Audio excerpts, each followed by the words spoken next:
things that make them special. So today it's a great honor to be here, every one of us here. We really rejoice in the fact that two people we love celebrating many years, with hopefully many, many more to come. Let's ask God to bless us as we celebrate this time. So let us pray. Loving God, I'm grateful tonight to be here. I think we all are. Because we love Ann and Bill. We love them for their care for others. We love them for their friendship, their laughter, for their joy, and for their leadership. We love them for their faith. We love them for the way they've raised their family, and the family traditions continue so well with their children and grandchildren. That we come to celebrate the gift of a long-time friendship for all of us here. Many, many years of joy and happiness. Bless them, bless their families, bless their friends who are here tonight. Bless the group up to share, we pray. In Christ, our Lord. Amen. Thank you. I think I should probably just say ditto. Because Father John said everything that I was going to say. But I would like to start, I promise you I'll be brief. If I could start by thanking Billy and Pat and Chris and Patty and Jen for putting this together. They did a remarkable job, and it's great. It's great because we wanted to bring my parents' friends and the people we grew up with, those people who have been so important in our lives, together to celebrate them. And we have that group here today, and that really means a lot to us. So I want to thank all of you for coming tonight, and I want to thank all of you for the friendship and the love and the support that you provided to my parents over the years. My parents,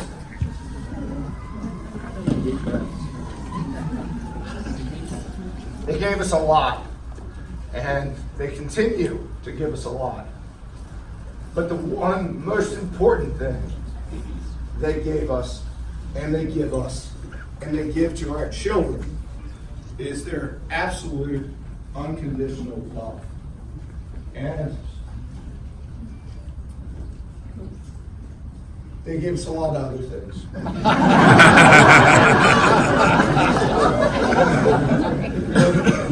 But that love and that support and the example that they have shown to all of us and to our wives and to their grandchildren, our children, and indeed to everyone here, the support they provide to one another and the love they provide to one another is really what it is all about and what we strive for.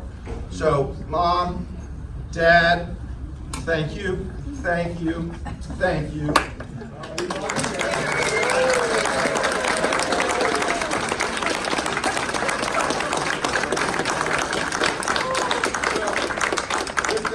I know my dad wanted to say something, and as I said, he's going to Obviously, I want to thank all of you all for coming, because if you have a party and nobody shows, it's kind of devastating. There are two particular people in my family that I want to thank, and then I want to tell you a story. The first one is Hales Bales, Haley. She's my oldest grandchild, and she and her husband-to-be, Sam Dunnington, flew here from Denver to be here. And I said, Haley, I didn't expect you all to come to this damn thing. And she said, well, I wouldn't miss it. And part of the story that I have to tell is tied up with them. The second one I want to thank is Tommy. Tommy Rowan is a freshman at Gonzaga, and he plays rugby, and he plays. Matter of fact, last game he scored. Woo! He gave up tonight a trip to the University of Pittsburgh to play Xavier High School in their last rugby game of the season to be here. So, Hales Bales and Tommy,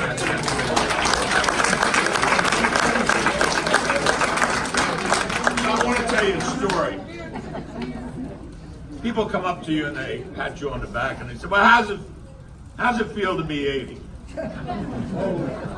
First thing is, don't pat me too hard. It's a double-breasted tuxedo jacket. Jake Stein, a noted and superior lawyer in the District of Columbia who represented Monica Lewinsky. He had one, and whenever I went to a legal event and saw him, I thought how sharp he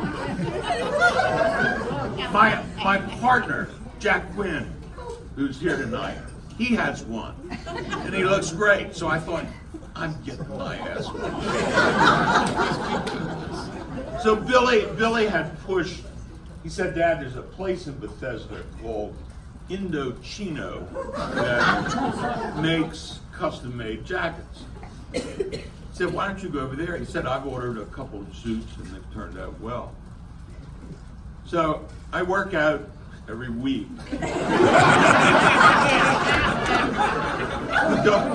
I'm not even at the funny part yet. So I go over there after working out, and I go in. I don't realize you're supposed to have an appointment. It's like 10 o'clock, 11 o'clock in the morning. And I end up with a guy, there's 3 salespeople in there, and he comes up to me and says, can I help you? Well, he has on a bright blue coat, pink slacks, and one of these new vests that are in a U shape. And I kind of look at him a little bit, but that doesn't stop the ensemble. He has one half of his head shaved totally.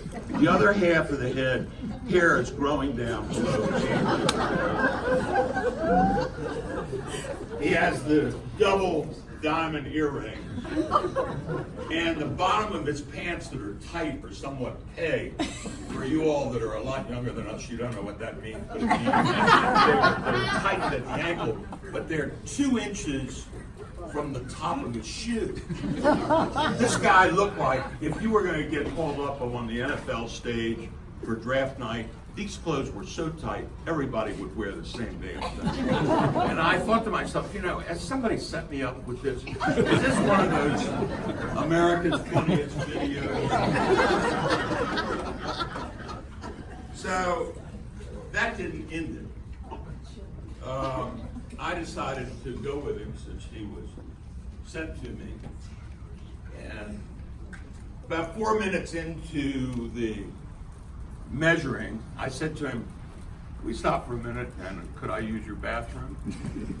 And you know, Marion Barry was never a big fan of mine, but I did always sympathize with him when he was caught urinating in public because of the prostate problem.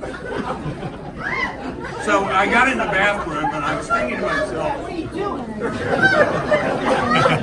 I got into the bathroom and I was thinking to myself, you know, this guy from his side of the coin is looking at a man who's 80 years old. He looks a little bit disheveled. He's got on a Maryland red sweatshirt that I've had for 7 years, and I wore it every 2 or 3 times a week for these 7 years working out. And I had shoes on, obviously gym shorts. The shoes were not Air Jordan. So he's looking at me and saying, you know, who in the hell is this guy? How the hell did Harry Homeless get in the store? He wanted to come in here and use the bathroom. So, while I'm sitting in the bathroom, I said, you know, this whole thing is going south. So I came out and I said to him, look, it's kind of a bad day for me. If you don't mind, I'm going to take a rain check. And I thanked him, and I left. So I went back and looked this thing up on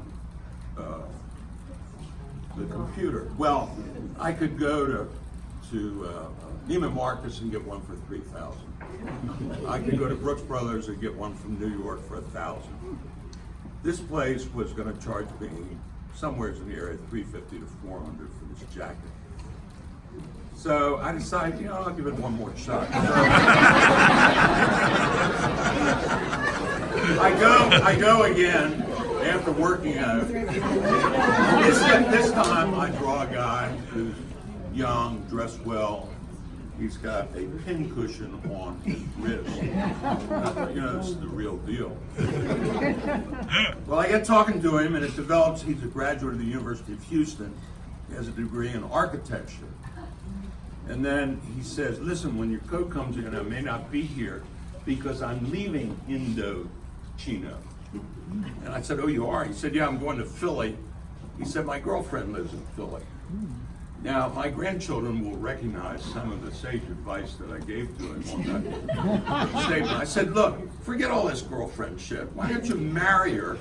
Your premiums on your health insurance will be a hell of a lot lower.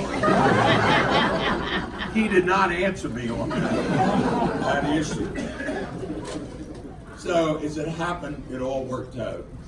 And I bought the jacket. But I thought, you know, this is a real true story of East meets West and old meets young. The only thing I would say to you, becoming 80, and all of you all will agree with me on that, the best part of it is that you're on the better side of the grass. So here's to everybody that's, Haley's age and getting married up to 80. Thank you all again.